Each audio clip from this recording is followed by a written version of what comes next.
बिहार की राजधानी पटना में अब सबसे लंबा एलिवेटेड रोड बनने वाला है।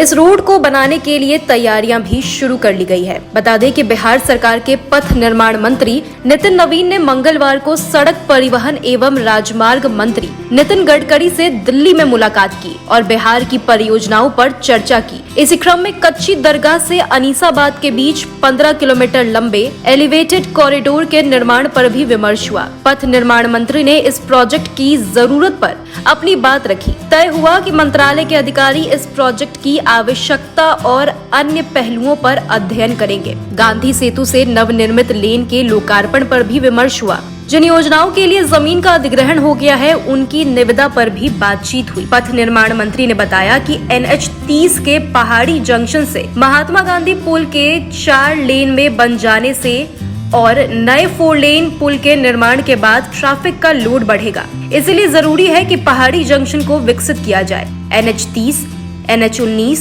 और SH यानी कि स्टेट हाईवे 101 से आने वाले ट्रैफिक को ध्यान में रख करके मल्टी लेयर जंक्शन के निर्माण पर भी बात हुई।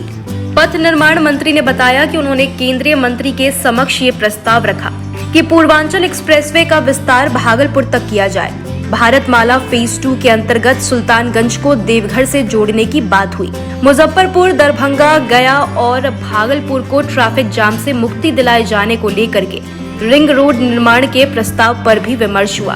फॉरेस्ट क्लियरेंस में अटके project NH 122, NH 331, NH 120, NH 131B, NH 219 और NH 331A पर भी चर्चा हुई। बैठक में पथ निर्माण विभाग के सचिव संदीप R पुडुलकट्टी, अभियंता प्रमुख हनुमान चौधरी, मुख्य अभियंता अमरनाथ पाठक और मुख्य अभियंता नीरज सक्सेना भी मौजूद थे।